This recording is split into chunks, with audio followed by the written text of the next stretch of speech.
বুজৰ বৰুৱাদেৱো উপস্থিত থাকিব, স্থানীয় নেতা সংগঠনৰ নেতা উপস্থিত থাকিব। মূল বিষয়বস্তুটো হৈছে আমি অসমত যদি খ্ৰীষ্টানৰ আগ্ৰাসনটো যদি বন্ধ কৰিব নোৱাৰোঁ তেনেহ'লে উত্তৰ পূৰ্বাঞ্চলত নাগালেণ্ড, মিজোৰাম, মেঘালয়, মণিপুৰ, অৰুণাচলৰ দৰে অসমৰো জনজাতিসকলৰ অস্তিত্ব বিলুপ্ত হ'ব। মানুহবিলাক থাকি যাব, কিন্তু সেই মানুহবিলাকৰ জনজাতীয় ভাষা, ধৰ্ম, সংস্কৃতি যি তেখেতসকলৰ মূল চিনাকি, সেই মূল চিনাকিটো একেবাৰে নাইকিয়া হৈ যাব।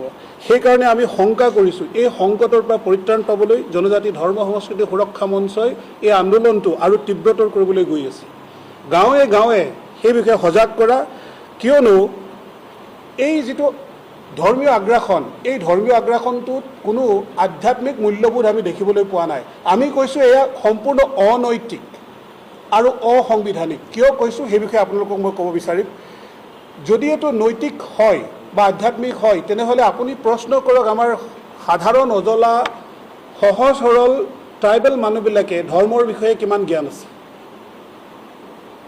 ইয়াৰ পৰা এইটোৱে বুজা যায় তেখেতসকলক প্ৰলোভন দিয়া হৈছে, আৰু আমি এই প্ৰলোভনৰ দ্বাৰা কৰা ধৰ্মান্তৰকৰণ আমি বিৰোধ কৰিছোঁ। আৰু সেই বিৰোধৰ লগতে আমি এই কথাও কৈছোঁ, যেতিয়া এজন ট্ৰাইবেল মানুহ কনভাৰ্ট হৈ যায়, কনভাৰ্ট হোৱাৰ লগে লগে তেখেতে নিজস্ব ভাষা, ধৰ্ম, সংস্কৃতি সকলো ক্ৰমান্বয়ে ত্যাগ কৰি পেলায়। মই এটা এক্সাম্পল আপোনালোকৰ আগত ৰাখিব বিচাৰিছোঁ। গোৱাত যেতিয়া পৰ্তুগীজসকলে খ্ৰীষ্টান ধৰ্ম প্ৰৱৰ্তন কৰিছিলে, তাৰ পাছত তেখেতসকলে খ্ৰীষ্টান ধৰ্ম যেতিয়া সম্পূৰ্ণকৈ পালন নকৰে, মাজে মাজে চুগা চেৰুকাকৈ তেখেতসকলে যদি মূৰ্তি পূজা কৰে, আগৰ আৰাধ্য দেৱতাক পূজা কৰে, তেনেহ'লে কি ধৰণৰ পানিছমেণ্ট দিছিলে সেয়া সকলোৰে জ্ঞাত। আৰু তেখেতসকলক কি ধৰণে শাস্তি দিয়া হৈছিল, আপোনালোকে এটা ৱৰ্ড টাৰ্মিনলজি মনত ৰাখিব। There is a Goa inquisition to punish those people who are worshipping idol. আজি গোৱাৰ মানুহে নিজেই পাহৰি গ'ল অৰিজিনেলি তেখেতসকলে কি আছিলে, আৰু সেই একেই অৱস্থা অসম উত্তৰ পূৰ্বাঞ্চলত হ'বলৈ গৈ আছে। তেখেতসকলৰ এই যে কনভাৰ্জন প্ৰক্ৰিয়াত আজি মোৰ মিচিং ককাই ভাইসকলে যিসকল কনভাৰ্ট হৈ গৈছে, তেখেতসকলে নিজৰ পিতৃ মাতৃৰ দদগাং, উৰম, দবুৰত পাৰ্টিচিপেট নকৰে। তেখেতসকলে আমাৰ মাজত ডিভিজনৰ সৃষ্টি কৰিছে, আমাক তেখেতসকলে ঘৃণা কৰিবলৈ শিকাইছে। তৃতীয় কথা, অসাংবিধানিক কিয়? যেতিয়া এজন কনভাৰ্টেড মানুহ খ্ৰীষ্টান হৈ যায়, হৈ যোৱাৰ পাছত তেখেতে দুটা সুবিধা লোৱাৰ সম্ভাৱনা থাকে, এটা STৰ আৰু দ্বিতীয় মাইনৰিটিৰ। আপোনালোকে ভাবি চাওক, 60-70% বিল' প্ৰভাৰ্টিত থকা এখন দেশত এজন মানুহে দুটা সাংবিধানিক সুৰক্ষা বা ৰিজাৰ্ভেশ্যন পোৱাটো যুক্তিসংগততে। সেইকাৰণে আমি কৈছোঁ এইটো এটা অসাংবিধানিক। গতিকে ইমৰেল, আনকনষ্টিটিউচনেল কনভাৰ্জন, লোভ, প্ৰলোভন আৰু মিছা সৰগৰ সপোন দেখুৱাই, মিৰাকল হিলিঙৰ সপোন দেখুৱাই যিটো কনভাৰ্জন চলি আছে তাক ৰোধ কৰিব লাগে। আৰু এই বিষয়টো আজিৰ বিষয় নহয়, 1954 চনতেই নিয়োগী কমিটিৰ গঠন হৈছিলে, আৰু সেই নিয়োগী কমিটিয়ে বিতংকৈ ৰিপৰ্ট দাখিল কৰিছে। আপোনালোকে অনুগ্ৰহ কৰি এই ৰিপৰ্টটো ৰেফাৰ কৰিব। নিয়োগী কমিটি 1954ত কমিটি গঠন কৰা হৈছিলে, 1956ত ইয়াৰ ৰিপৰ্ট ওলাইছে। আৰু এই ৰিপৰ্টত ক্লিয়াৰলি কৈছে খ্ৰীষ্টান মিছনাৰীসকলৰ যি propaganda of conversion through educational institution should be banned, all the literature should be banned. চৰকাৰক পৰামৰ্শ দিছে, কিন্তু চৰকাৰে একো নকৰিলে।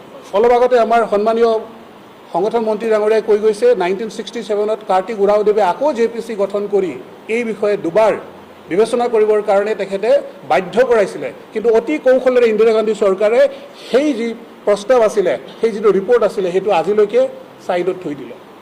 আৰু সেইকাৰণে আজিও অসমত বা ভাৰতত জনজাতিসকল হৈছে ছফ্ট টাৰ্গেট। তেখেতসকলক ডিফেণ্ড কৰিব পৰা কোনো ধৰণৰ ব্যৱস্থা আমাৰ নাই। সেইকাৰণে আমি ডিমাণ্ড কৰি আছোঁ যে আৰ্টিকল 342ত এমেণ্ডমেণ্ট কৰি আৰ্টিকল 341ৰ দৰে যি ব্যক্তি কনভাৰ্ট হৈ যায় সেই কনভাৰ্টিক ST সূচীৰ পৰা কৰ্তন কৰিব লাগে। আৰু যেতিয়া আমি কৰ্তন কৰিম, আপুনি দেখিব আমাৰ যি সহজ সৰল দুখীয়া ট্ৰাইবেল মানুহখিনি কনভাৰ্ট হৈছে একমাত্ৰ পইচাৰ প্ৰলোভনত, কিবা এটা পোৱাৰ আশা তেখেতলৈ কনভাৰ্ট হৈছে। আৰু ইয়াৰ পৰা আমি কওঁ, আমি কোনো খ্ৰীষ্টান ধৰ্ম বা মুছলমান ধৰ্মৰ বিৰোধ নকৰোঁ। Article 25 permits you to worship any god or religion or faith. Right to religion does not mean right to conversion. এই কথা আপোনালোকে মনত ৰাখিব লাগিব যে ৰাইট টু ৰিলিজন, কিন্তু ৰাইট টু কনভাৰ্জন নহয়।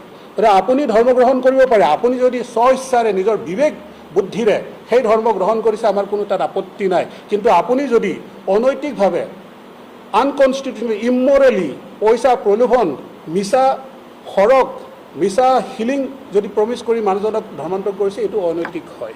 আৰু এই গোটেই বস্তুখিনি আমি সমাজৰ মাজলৈ লৈ যাবৰ কাৰণে বহু মানে আমাক প্ৰশ্ন কৰে আপোনালোকে এই মানুহখিনিক কিয় এই ডিলিষ্টিংটো কৰিব বিচাৰিছে। তেখেতসকলে এটা নেৰেটিভ ক্ৰিয়েট কৰিছে ডিলিষ্টিং কৰিলে ডিভিজন হ'ব, হয়নে নহয় কথাটো আপুনি গম পায়? ডিলিষ্টিং কৰিলে ডিভিজন হ'ব, আমাৰ মাজত ডিভিজন হ'ব। ডিভিজন কোনে আনিছে প্ৰথমে এইটো চাওক। আপুনি ফুটবল খেলা দেখিছে, কেতিয়াবা ফাউল কৰাতকৈ ফাউল নকৰাজনক দোষী কৰা হয়। ফাউল কৰি সি আগতে এক্টিং কৰে, খ্ৰীষ্টিয়ানসকলে তেনেকৈ কৰে, প্ৰথমে সিহঁতে লেং মাৰে, তাৰপাছত সিহঁতে ভিক্টিম কাৰ্ড খেলে। আজি মোৰ অজলা ট্ৰাইবেল ভাই বন্ধুসকলক তেখেতলোকে পইচাৰ প্ৰলোভন দিছে, স্কুলৰ প্ৰলোভন দিছে, ফিজ PhD, গাহৰি পোৱালি, গৰু পোৱালি, যাৰ আহিলে কম্বলৰ প্ৰলোভন দিছে। আমি ধন্যবাদ জনাইছোঁ তেখেতসকলক স্কুল শিক্ষা এইবিলাক বস্তু দিয়াৰ কাৰণে, কিন্তু তাৰ বিনিময়ত তেখেতসকলে কিয় ধৰ্মান্তকৰণ কৰিছে? যদি এইটো মানৱ সেৱা হয় তেনেহ'লে সম্পূৰ্ণ মানৱ সেৱা কৰক, তাৰ বিনিময়ত আপুনি কিয় ধৰ্মান্তকৰণ কৰিছে? আমাৰ প্ৰশ্ন এইটো। আৰু এই কথাবিলাক আমি সমাজৰ মাজত নিবৰ কাৰণেই এই যিটো আমাৰ 26-27 যিটো ৱৰ্কশ্বপ ৰাজ্যিক পৰ্যায়ৰ সম্পূৰ্ণ এক্টিভ কাৰ্যকৰ্তা আহিব, আমি সিদ্ধান্ত ল'ম তাতে অনাগত সময়ত যিসকল দালালে গাঁৱে গাঁৱে গৈ এই মিছা প্ৰলোভন দি আছে তেখেতসকলক চিনাক্ত কৰা আৰু তেখেতসকলক উচিত শাস্তি বিহিত কৰা। ধন্যবাদ।